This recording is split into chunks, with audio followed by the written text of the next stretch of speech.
प्रिय विद्यार्थियों, पाठ्यक्रम को आगे बढ़ाते हुए आज हम संयुक्त राज्य अमेरिका में गवर्नर जो है उसको पढ़ेंगे। जैसा कि आप सभी जानते हैं कि संयुक्त राज्य अमेरिका एक संघीय शासन व्यवस्था वाला देश है, जहां केंद्र व राज्य दोनों स्तरों पर क्या है अलग सरकारें व अलग संविधान लागू है। यानी हर राज्य का अलग संविधान है वहाँ पे और अलग ही वहाँ सरकार है और नागरिकता भी अलग है। जैसे भारत में तो क्या है अलग अलग राज्यों की अलग अलग नागरिकता नहीं है, बल्कि भारत की एक नागरिकता है। वहाँ पे ऐसा नहीं है, वहाँ दो नागरिकताएं, दोहरी नागरिकता की व्यवस्था है।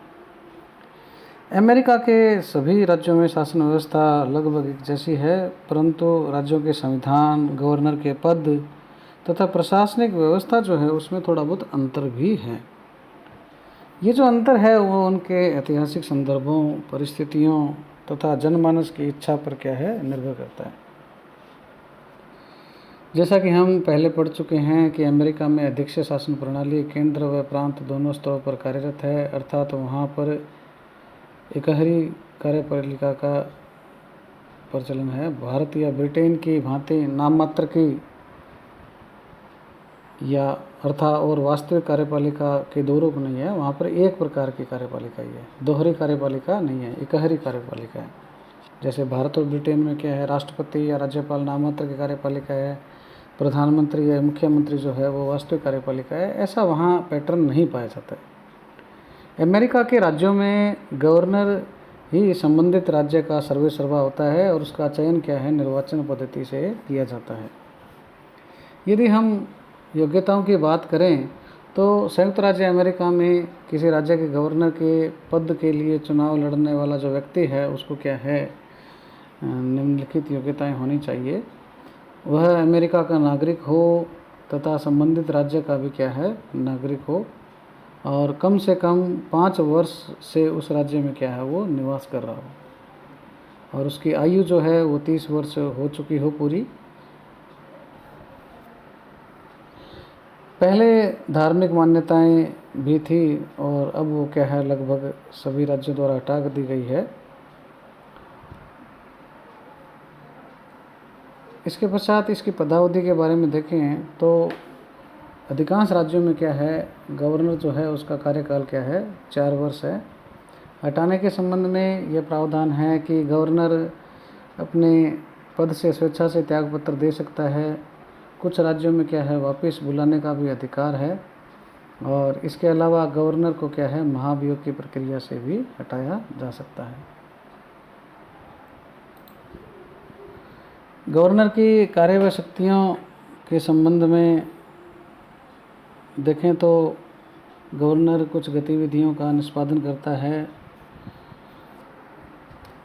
संबंधित राज्य की प्रमुख कार्यपालिका होने के नाते गवर्नर को दिन प्रतिदिन के प्रशासन को संचालित करने के लिए उत्तरदायी बनाया गया है। अपने सचिवालय स्टाफ के साथ गवर्नर राज्य प्रशासन से संबंधित नीति, कार्यक्रम, कानून, नियम व योजनागत कार्रवाइयाँ निष्पादित करता है। गवर्नर के पास फाइलों का हमेशा बोझ रहता है। अमेरिका में गवर्नर के पास प्रतिदिन मिलने वाले लोगों और प्रतिनिधि समूहों की भरमार रहती है। तो राज्य का गवर्नर चर्च के पादरियों, धार्मिक समूहों, करदाता संगठनों, कृषि संगठनों, श्रमिक संगठनों, व्यापारिक मंडलों, अंतरप्रांतीय संघों, अंतर्राष्ट्रीय प्रतिनिधि मंडलों से मुलाकात करता है, उनकी समस्याओं का समाधान करता है, उनके ज्ञापन जो हैं वो संबंधित विभाग तक क्या फॉरवर्ड करता है।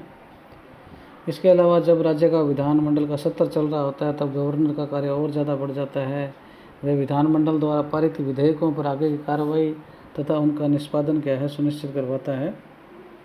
संघीय सरकार के साथ समन्वय स्थापित करने तथा अन्य नीतिगत निर्णय भी गवर्नर ही लेता है। भारत की भांति अमेरिका में भी गवर्नर को सभा, संगोष्ठियों और जनसाधारण द्वारा आयोजित कार्यक्रमों में शामिल होना पड़ता है। गवर्नर की उपस्थिति किसी भी कार्यक्रम की गरिमा और प्रभावशीलता दोनों में वृद्धि कर देती है। ज़्यादातर फुटबॉल और बेसबॉल मैचों का उद्घाटन गवर्नर के द्वारा होता है। राज्य द्वारा आयोजित मेलों में भी गवर्नर का भाषण एक आम परंपरा है। यदि हम बिंदुवार देखें तो उसकी कार्य व शक्तियों के लिए पहला इसकी नियुक्ति व पदमुक्ति की शक्तियां हैं।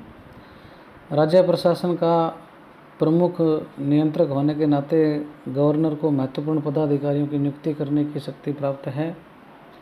प्रशासनिक संगठनों के प्रमुखों की नियुक्ति और उनके कार्यकरण पर नियंत्रण रखना गवर्नर का दायित्व है। वह कृषि, पर्यावरण संरक्षण, स्वास्थ्य, राष्ट्रीय राजमार्ग, बीमा तथा कल्याण नामक राज्य प्रशासन के विभागों के सचिवों और निदेशकों की नियुक्ति करता है। बहुत से राज्यों में राज्य प्रशासन के जो महत्वपूर्ण पद हैं, जैसे लेफ्टिनेंट गवर्नर है, कोषागार नियंत्रक है, महान्यायवादी है, राज्य सचिव है, शिक्षा अधीक्षक है तथा लेखा अंकेक्षक जो हैं, उनका चुनाव जनता द्वारा किया जाता है। अतः इन पदाधिकारियों की नियुक्ति के क्रम में गवर्नर के पास वास्तविक नियुक्ति शक्तियाँ नहीं हैं। ये नियुक्ति राज्य सीनेट द्वारा क्या है, अनुमोदित की जाती है। लोक सेवाओं में लूट या संरक्षण आधारित नौकरशाही का प्रचलन अब लगभग समाप्त हो गया है अमेरिका में, परंतु अपने समर्थकों को सचिवों अर्थात मंत्री के रूप में नियुक्ति देना और काउंटी, सिटी, कमेटी आदि स्थानीय संस्थाओं में स्थान दिलाने में गवर्नर महत्वपूर्ण भूमिका निभाता है। प्रशासनिक अधिकारियों तथा मंत्रियों को पद से हटाने में गवर्नर को शक्तियाँ प्राप्त है, किंतु जनता से निर्वाचित पदाधिकारियों को वह मनमर्जी या सहजता से नहीं हटा सकता है। अगला जो कार्य या शक्तियाँ हैं वो है प्रशासन पर पर्यवेक्षण की शक्तियाँ हैं। अधिकांश राज्यों के संविधान गवर्नर को कानून के वास्तविक तथा निष्पक्ष क्रियान्वयन को सुनिश्चित करने की शक्तियाँ प्रदान करते हैं। यद्यपि जनता से निर्वाचित पदाधिकारियों के विभाग जैसे अंकेक्षण या महान्यायवादी इत्यादि गवर्नर के प्रत्यक्ष कठोर नियंत्रण में नहीं है, किंतु राज्य प्रशासन के अन्य सभी विभाग गवर्नर के पर्यवेक्षण में कार्य करते हैं। सरकारी विभागों से 6 माही, वार्षिक तथा अन्य अवसरों पर निर्धारित प्रपत्र में गवर्नर को सूचनाएं प्राप्त होती रहती है। बजटीय शक्तियों के अंतर्गत हम देखें तो 19वीं शताब्दी में अमेरिका में विधानमंडल ही बजट बनाया करते थे, किंतु वर्तमान में बजट का निर्माण, क्रियान्वयन तथा नियंत्रण की जिम्मेदारियां गवर्नर वहन करता है। प्रोफेसर विलबर्न कहते हैं कि अधिकांश राज्यों में गवर्नर के पास बजट संबंधी शक्तियां बहुत प्रभावी है। हालांकि कई राज्यों में राज्य विधानमंडल गवर्नर के बजटीय प्रस्तावों में संशोधन करने में सक्षम है, लेकिन न्यूनाधिक मात्रा में प्रतिवर्ष आय, व्यय तथा कल्याणकारी कार्यक्रमों के वही प्रस्ताव स्वीकृत होते हैं जो गवर्नर द्वारा तैयार किए जाते हैं। इसके पश्चात इसके पास समाधान की शक्तियाँ भी है। भारत के राष्ट्रपति तथा राज्यपाल के समान अमेरिका में भी गवर्नर को न्यायपालिका द्वारा दंडित व्यक्ति को सज़ा को कम करने, सज़ा की प्रकृति बदलने, सज़ा को निलंबित करने तथा सज़ा की अवधि घटाने की शक्तियाँ प्राप्त है। राज्य के महान्यायवादी तथा कुछ परामर्शकारी मंडल इस संबंध में गवर्नर को सहायता उपलब्ध करवाते हैं। विधायी शक्तियों के संबंध में देखें तो कानून निर्माण की प्रक्रिया में गवर्नर को शक्तियाँ प्राप्त है। गवर्नर को शक्तियाँ पर्याप्त प्रभावी मानी जाती है, क्योंकि उसे राष्ट्रपति की भांति जेबी वीटो की शक्तियाँ प्राप्त है। गवर्नर अपनी वीटो शक्ति का प्रयोग राष्ट्रपति से अधिक करते रहे हैं। राज्य विधानमंडलों के सत्र में संदेश भेजना, वीटो करना, विशिष्ट सत्र को बुलाना आदि गवर्नर की विधायी शक्तियाँ हैं। यदि विधानमंडल का सत्र गवर्नर द्वारा भेजे गए संदेश, प्रस्ताव या प्रकरण पर विचार नहीं करता है तो वो विशेष सत्र भी बुलवा सकता है। इसके अलावा उसको सैनिक शक्तियाँ भी प्राप्त है। गवर्नर के पास किसी प्रकार की सैनिक शक्तियाँ नहीं होती सामान्यतः, किंतु राष्ट्रीय आपातकाल के समय नेशनल गार्ड सक्रिय हो जाते हैं। युद्ध के समय नागरिकों की सुरक्षा की समस्त जिम्मेदारियाँ गवर्नर में निहित हो जाती है। गवर्नर राज्य सुरक्षा समिति का गठन करके जनता को राहत पहुँचाने का कार्य करता है। आपातकालीन परिस्थिति में वह नेशनल गार्ड का कमांडर इन चीफ बन जाता है।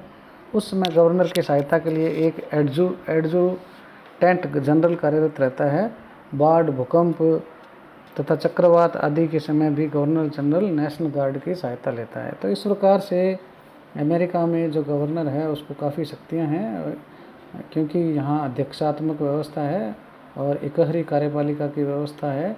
इस वजह से क्या है, अमेरिका में ये वास्तविक कार्यपालिका के रूप में कार्य करता है, जबकि भारत और ब्रिटेन में क्या है, राज्यपाल क्या है, भारत में राज्यपाल क्या है, नाम मात्र की कार्यपालिका के रूप में कार्य करता है।